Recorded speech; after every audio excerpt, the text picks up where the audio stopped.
Gospod z vami. Iz svetega evangelija po Mateju.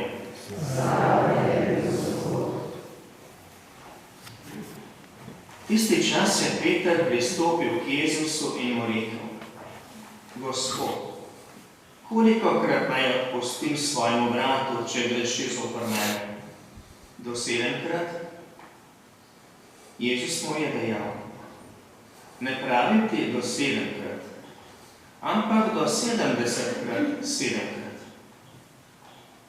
Zato je nebeško kraljestvo podobno kralju, ki je hotel napraviti račun s svojimi služabniki.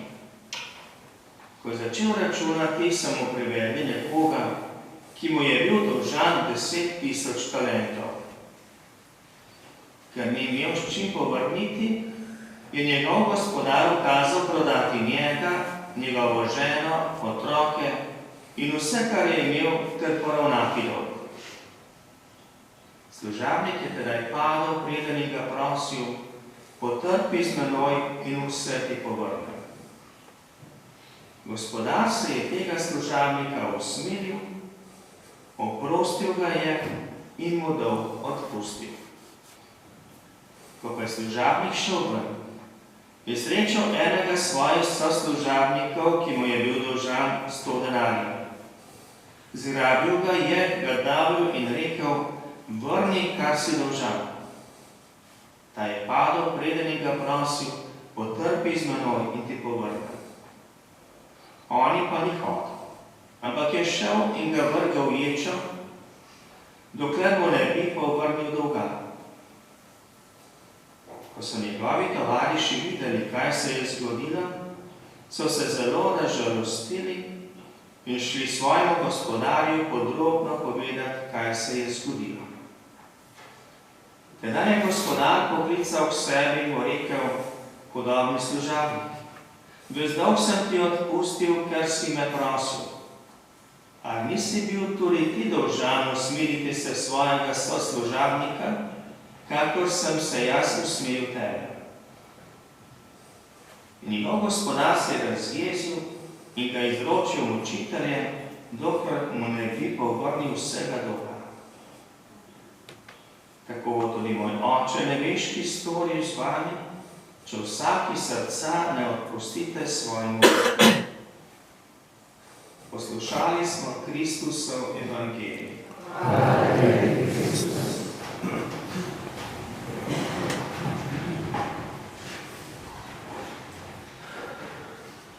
Mislim, da je tematika za današnjo nedeljo zelo jasna. O odpuščanju, kako odpustiti in pa tudi potreba po odpuščanju. Ja, na koncu je Jezusova beseda kar zelo trda, ne? Pravi, če ne boste odpustili svojemu bratu, sestri, tudi vam nebeški Oče ne bo odpustil.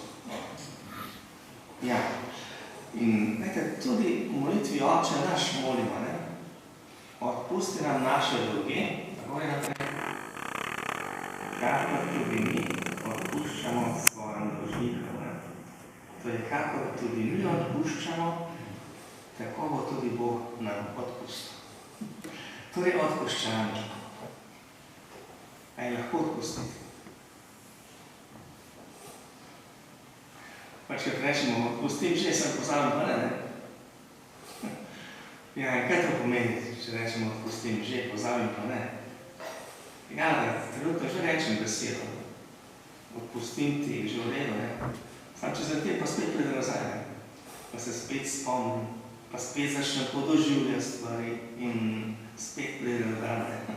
Se prebuja tisti občutki, ja, pa razpoloženje do drugega, kako tisti boleči, ja, nazaj. Kako se osvoboditi tega?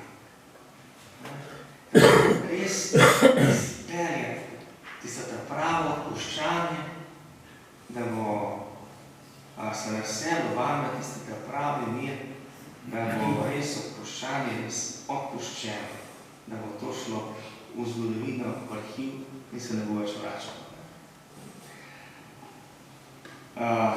že Sirak v stari zavezi nam je kar lepo naštel, da kaj pomeni odpuščanje.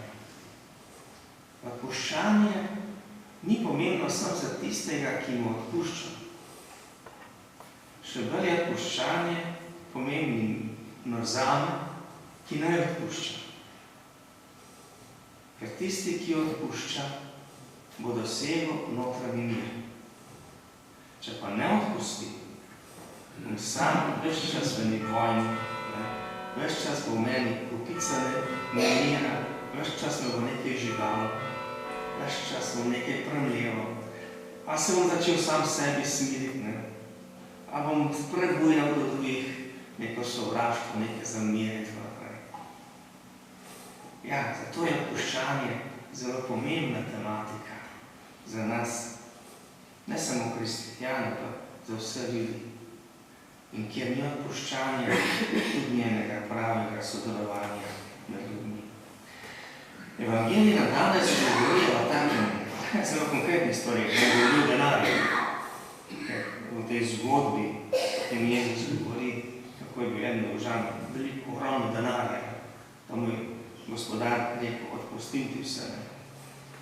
In potem ta služavnik spet je imel drugega, ki mu bil nekaj denarja dolžan. Ampak, ko se ne zadolžimo samo s denarjem, pa z drugimi materialnimi stvarmi.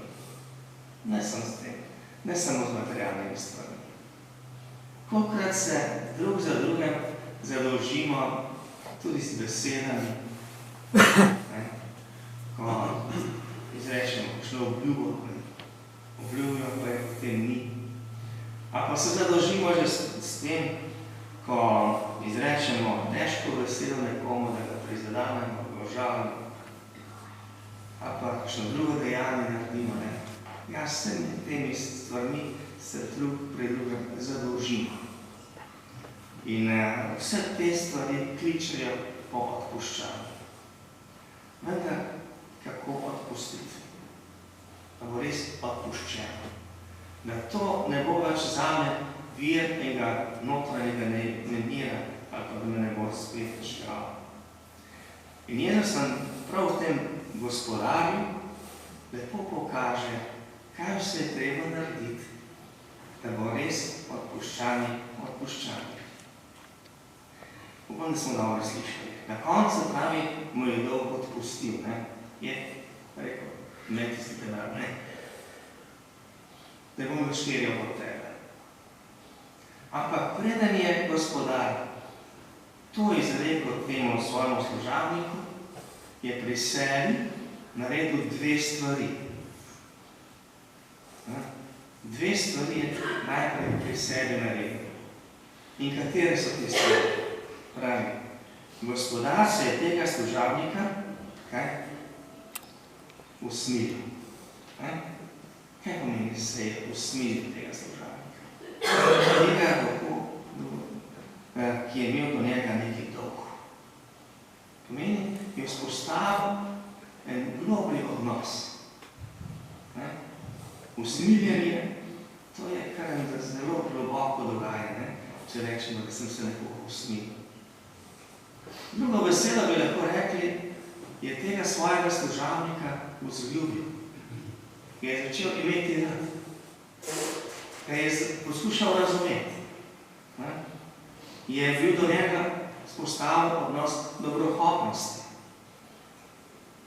Brez odpuščanja torej ni, če med nami ni bolj globokih odnosov. Teh dobrohotnih odnosov, ljubečih odnosov in usmiljanje je tudi ena bistvenih pomembnih oblik, da se imamo med seboj radi, da se znamo tudi usmiljeni drug do drugega. To je prva stvar, ki je naredil po sebi.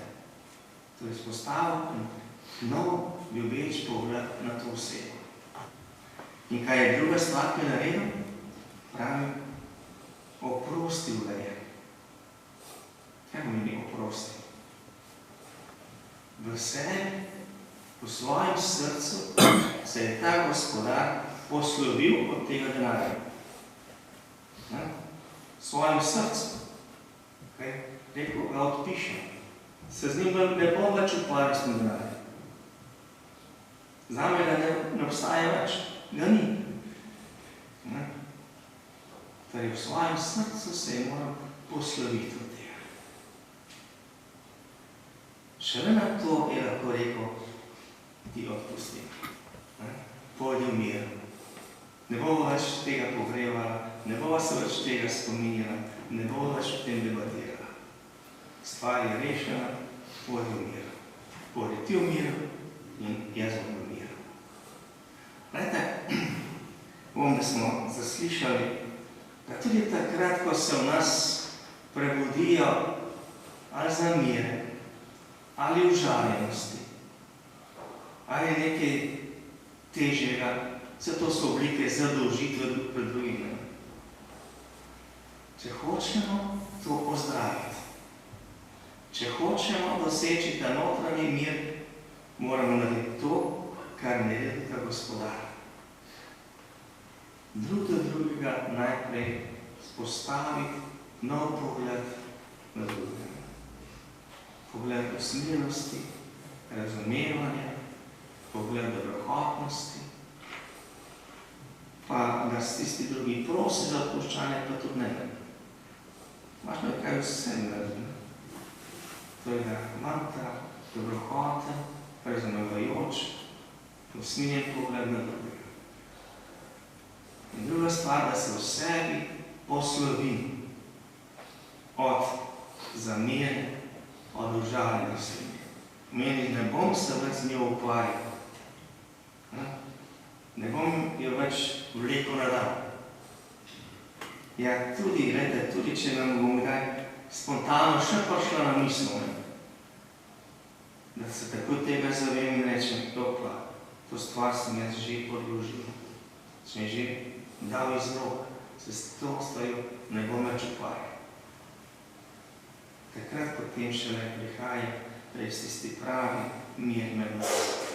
Naš medsebojni odnos, predvsem pa prihaja mir naše notranjosti. Vam želim prav to, da bi se vsakem od vas pogovarjali, da bi na takšen način res mogli ustvarjati, pozdravljati ta naša medsebojna odnosa in se reševati vsega tistega, kar nas bremeni. Se reševati vseh teh zadolžitev, kakršnekoli obliki smo se zadolžili že, ali pa se še bomo zadolžili drug drugega. In zakaj lahko to naredimo? A smo sposobni to narediti? Smo. Zakaj? Zato, ker se najprej to v Bogu dogaja. Ker je Bog takšen. Ker Bog na takšen način odpušča. Zmoremo tudi mi z njegovo pomočjo na takšen način odpušča. Jezus na začetku te zgodbe pravi, ne veš, kot kraljestvo je podobno. Bogu samem se dogaja, Bog sam je ta Gospodar, ki je najprej do nas usmiljen, nas ima rad, nam dobro hoče. V svojem srcu se ne spominja, se ne ukvarja z našimi grehi, z našimi zatajitvami, tudi z našimi strankotmi se ne ukvarja in zato nam lahko zmeraj odpušča. Bodimo tudi to prepričani, ker je Bog usmiljen, ker Bog odpušča, zmoremo tudi mi, bomo zmogli tudi mi. Če ga mora dovolj, se mu prepuščali, zaupali vam, bomo tudi mi zmogli te korake delati. In prav to vam želim. Zdaj pa ostanimo kaj spomenu. Verujem,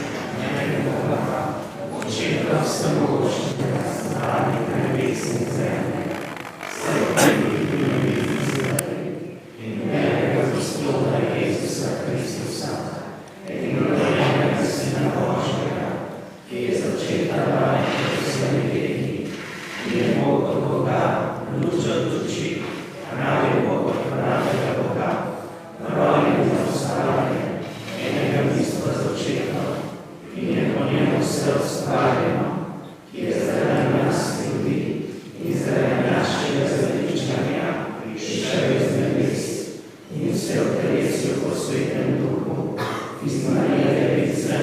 in postal človek, bil tudi križan za nas, pod poznim Pilatom in trpel, in bil oborožen, in 3 dni mrtvih stal, po pričevanju pisma, in je šel v nebesa, sledijo resnici očetovi, in bo spet prišel staviti soditi žive in mrtve, in njegovemu kraljestvu ne bo konca.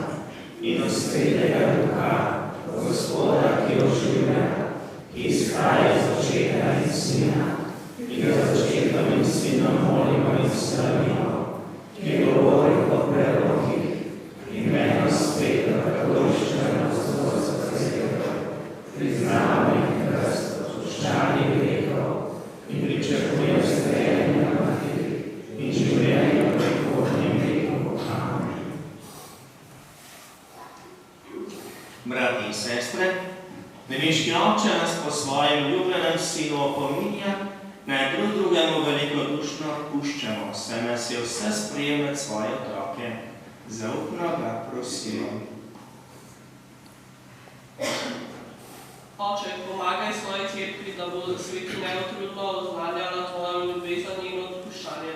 Prosimo te, usliši nas. Oče, daj vsem verskim in političnim voditeljem modrost, da bodo nesoglasja reševali z odprtim pogovorem in nenasiljem. Prosimo te, usliši nas. Oče, z močjo svoje milosti osrči krščanske lajke, da bodo tam, kamor jih je postavila tvoja previdnost, brez strahu živeli po krščanskih vrednotah. Prosimo te, usliši nas. Oče, usmiljeno pomagaj vsem, ki so doživeli velike krivice, da ne bodo kuhali zamere, sovraštva in maščevanja, marveč bodo sproti vsem odpuščali. Prosimo te, usliši nas. Oče, poslišno te prosimo za vse, ki so se odživili od tega sveta, naj po tvoji dobroti uživajo večno veselje pri tebi. Prosimo te, usliši nas. Slavi Oče, ko bi morali odpustiti, se radi upiramo, a tvoja dobrota in trpežljivost nas spodbujata, zato te ponižno prosimo, pomagaj nam po svojem sinu, ki s teboj živi in kraljuje vekomaj.